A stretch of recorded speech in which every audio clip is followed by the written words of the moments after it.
अरे चलो चलो सबके सब जल्दी जल्दी हाथ चलाओ। इतना ढीला होकर काम करोगे तो एक दिन में कैसे 10,000 मैगी के पैकेट बनाकर तैयार करोगे? आज के आज सारा ऑर्डर तैयार करके पार्टी को भेजना है। सारे के सारे वर्कर जल्दी जल्दी मैगी के पैकेट बनाने लगते हैं, मगर सबसे ज्यादा मेहनत अर्जुन करता था। वो बरसात के मौसम में 10-12 घंटे तक उमस भरी गर्मी में पसीना बहाता और मैगी के पैकेट तैयार करता।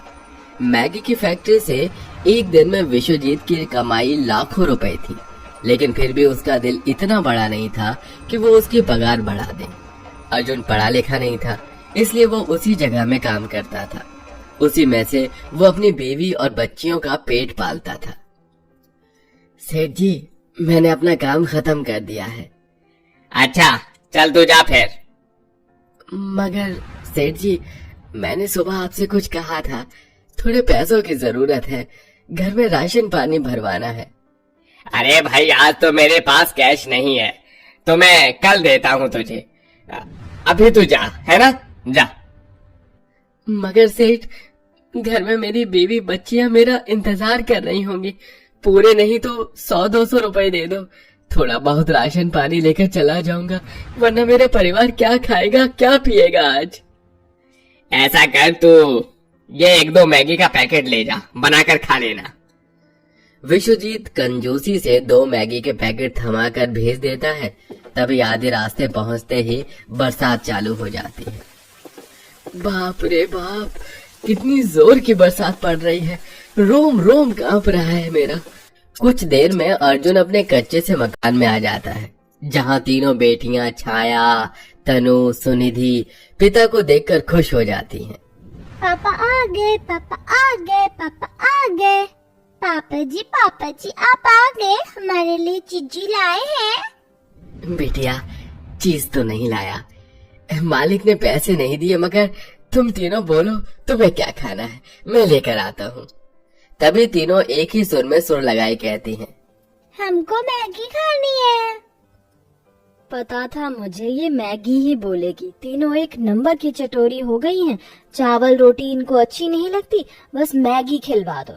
इन दोनों के साथ साथ सुनिधि भी बच्ची बन जाती है, 18 की होने वाली है। बाबा देखिए ना, माँ मुझे डांट रही हैं। अरे शर्मिला, क्यों डांटती हो बच्ची को? जितने दिन बेटी घर में है, इसे अच्छे से खिला पिला दो, फिर एक दिन जब पराई हो जाएगी ना तो बहुत रोएगी तू।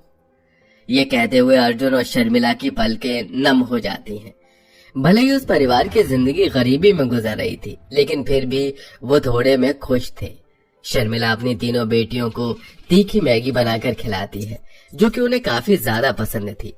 पर उस हंसते खेलते परिवार को बुरे वक्त की नजर लग जाती है। अगले दिन जब अर्जुन रोजाना की तरह फैक्ट्री में आता है तो अपने मालिक को बात करते सुनता है।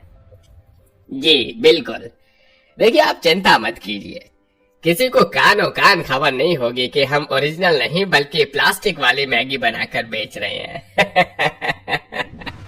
अरे भाई, मुझको नहीं पता था कि ये मशीन ऐसी चीज बनाएगी, तभी तो ये चीनी लोग हमसे आगे हैं। हाँ? ये सच जानकर अर्जुन कहता है, विश्वजीत सेठ, रुपए कमाने के लिए तुम नकली मैगी मशीन को लेकर आए, इससे कितने लोगों की जान जाएगी, ये सोचा है? मैं तुमको लोगों की जिंदगी से खिलवाड़ नहीं करने दूंगा। अरे ऐसा है क्या? रुक जा और सुन मेरी बात। देख, तू मेरा सबसे खास बंदा है, काम भी अच्छा करता है, इससे बहुत फायदा होगा, मैं तेरे भी पैसे बढ़ा दूंगा। नहीं, नहीं चाहिए मुझे ऐसी कमाई जो किसी की जान लेकर मिले।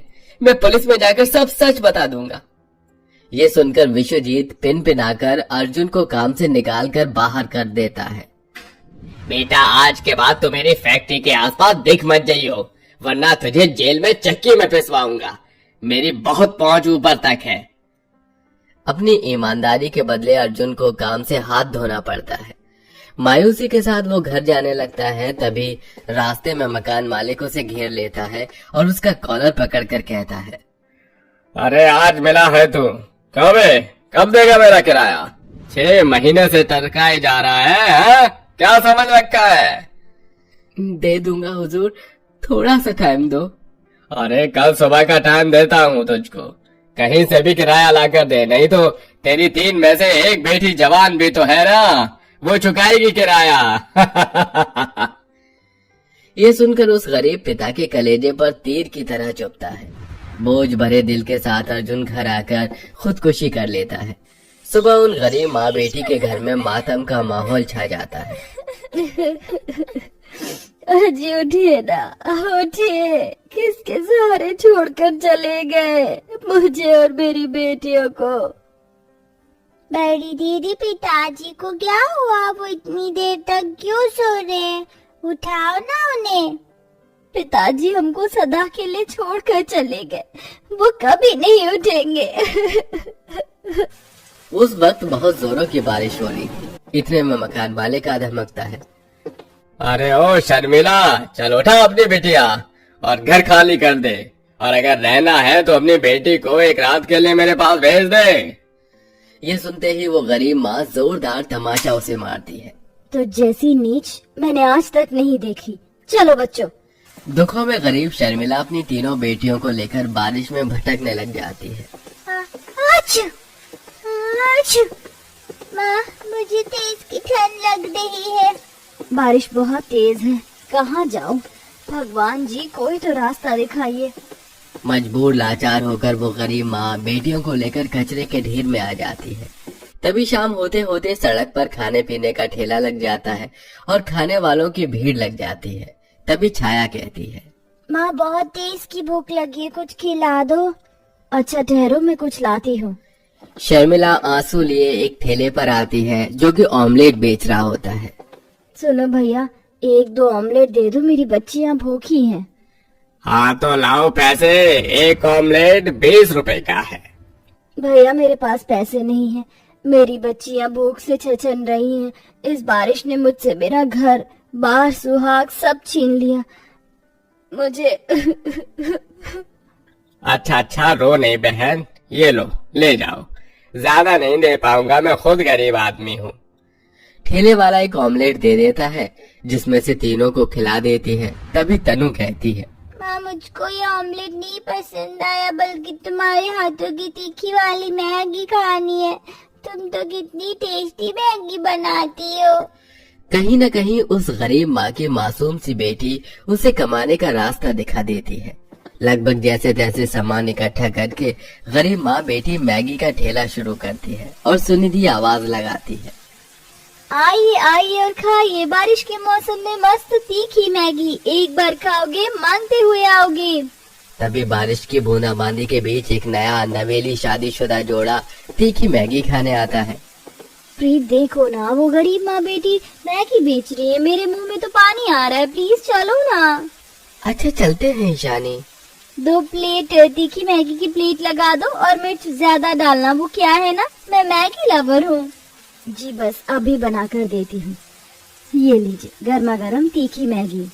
जैसे ही दोनों मैगी टेस्ट करते हैं तो तारीफ करते हैं, वाओ अमेजिंग, इतनी टेस्टी तीखी मैगी कहीं नहीं खाई। बारिश के मौसम में ऐसी मैगी तो मैं बार बार खाना चाहूंगी। अब तो मैं ऑल टाइम यहीं आऊंगी। जी आप दोनों का हमेशा स्वागत है। धीरे धीरे उनके ग्राहक बढ़ने लगते हैं, लेकिन हर दिन बारिश का मौसम उस गरीब माँ बेटियों की मुश्किलें बढ़ाता है और कभी कभी तो उनका सामान बारिश में भीग भी जाया करता था। ये बरसात का मौसम तो हर बार हमारा धंधा पानी चौपट कर देती है। ऊपर से इतनी सी जगह में ज्यादा ग्राहक खड़े होकर मैगी खा भी नहीं पाते। हमें कुछ व्यवस्था करनी होगी। दीदी वो देखो, उन अंकल ने कितनी टिकाऊ चाय की टपरी बनाई है। लोग वहाँ बैठकर कितनी आसानी से चाय पीते हैं। अगर हम भी तिरपाल की छत लगा ले तो ज्यादा से ज्यादा लोग हमारी भी तीखी मैगी खाने के लिए आएंगे। बिल्कुल अच्छा आइडिया दिया तूने छाया। सुनिधि एक बड़ा तिरपाल खरीद लाती है और चारों तरफ बांध देती है, जिसके बाद अब लोग ज्यादा तादाद में तीखी मैगी खाने आते हैं। अरे बहन जी, जरा जल्दी से एक फुल प्लेट की स्पाइसी मैगी लगाना। जी देती हूँ। लाओ माँ, मैं और तनु सब्जी काट देते हैं मैगी बनाने के लिए। आज लोग ज्यादा आए हैं ना। मेरी प्यारी लाडो कर। ये लीजिए माँ, मैंने सारी प्लेट धो दी। अरे बहन जी, 4 जगह फुल प्लेट तीखी मैगी लगा कर ले आओ। जी लाई। अब एक तरफ शर्मिला मैगी बनाती जाती तो सुनिधि जल्दी जल्दी परोसती, जिससे बारिश के मौसम में उनकी तीखी चटपटी मैगी सबसे ज्यादा बिकती है और धीरे धीरे उनकी गरीब परिस्थितियां संवरने लगती हैं। सच है साथियों, मेहनत करने वाले कैसे भी दुख मुसीबत में घबराते नहीं हैं। वो अपने हाथों से अपनी मिट्टी सी किस्मत को भी सोना बनाना जानते हैं।